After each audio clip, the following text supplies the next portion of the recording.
Robin, it's a problem so new to American life that even its very definition is open to debate.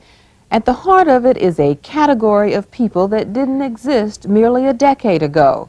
But these people are now beginning to take on an identity that many argue sets them apart from all other groups in America.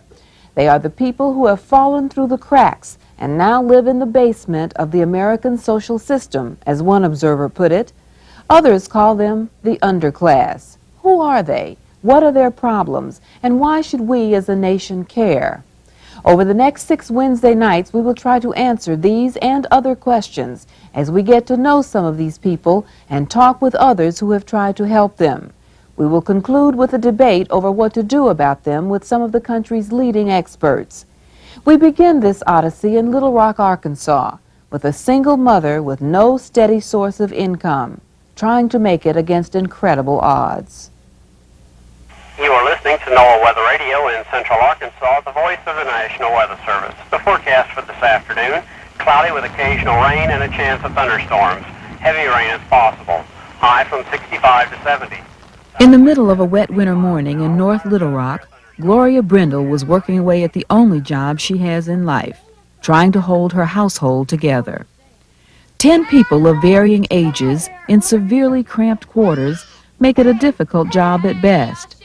Add to that a different set of problems every day, and Gloria Brindle's job becomes close to impossible.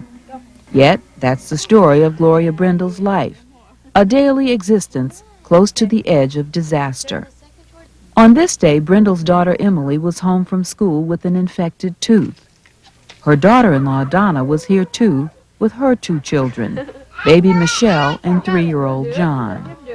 My daughter-in-law and my son and 2 babies have lived with me since July of this year.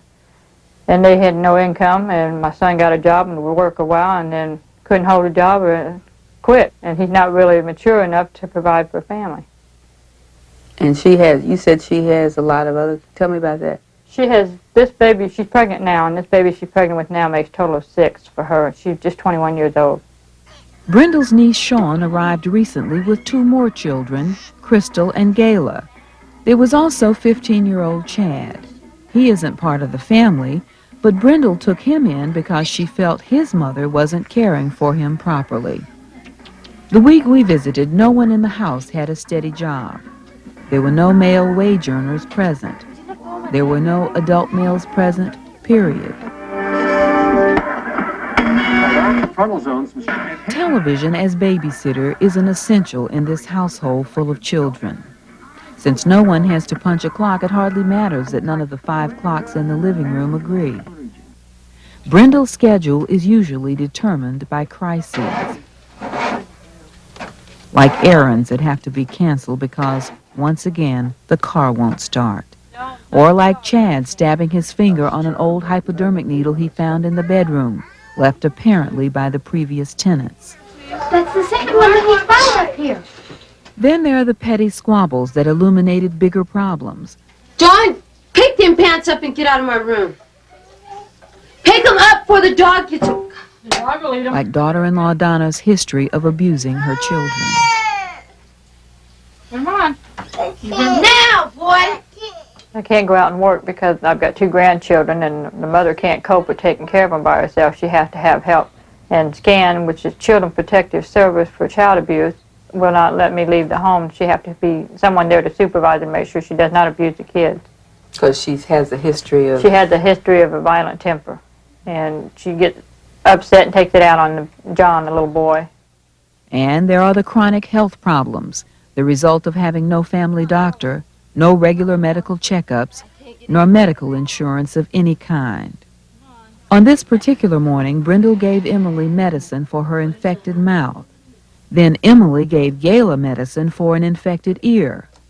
Crystal got medicine for an eye problem. Eventually, and frequently, everybody ends up in the emergency room for an infected tooth, the flu, or in this case, bronchial spasms in one of the babies. Then there's the terrible money crisis. Brindle spent a good portion of her adult life on welfare, but at the moment she doesn't qualify. Income is essentially limited to 2 monthly Social Security checks totaling $750 for a family of 10. I applied several times years ago for my daughter, and they just kept telling me she couldn't get it because her dad was just disabled. And it took a long time before they finally let me have it for her. And I got for her a couple of years ago, and then her dad and I got back together, but it didn't work because he was blind and unhealthy, and he just didn't want to be married and cope with blindness too. So, and he just passed away September 9th. So they started my Social Security when he died. With barely enough money to make ends meet, Brindle can't afford even routine things like repairs to the car or a phone or a washing machine. She does the wash at her mother Myrtle's house 9 blocks away. On this day, she did 9 loads. She did 9 loads the day before as well. Brindle has sporadically reached out for help, but it's always in a crisis, and the response has always been piecemeal. The already strained local anti-poverty agency, COPE, helped out with a Christmas basket and twice paid a utility bill Brindle couldn't afford. The most recent bill was so long overdue that the gas company was threatening to cut off her service. Okay, well, we'll get all this turned in. And did they explain to you now it takes up to 40 days to process this? Is there any way they can call the gas company, tell them they're working on it so they don't turn it off? It's supposed to be turned off tomorrow. My life's always been a mess. I got married the first time when I was 16 years old, and it was a big mistake. I quit school, and I wished I hadn't. So I'd like to go back and finish school, but with all the kids in the house, it's kind of hard to do. My first boy will be 20 on his birthday. I had him when I was 18. His dad and I were together for about 2 years, and his dad didn't want to work and provide for the family, so we just didn't stay together. So then what happened? Well, I got married again, and that didn't work out either, because everyone that I've been with doesn't want to work and provide for the family, and I don't like not having nothing. I've always been a hard worker and want to provide for my family, so that's why I'm by myself. So in all, you've been married how many times? I've been married 7 times.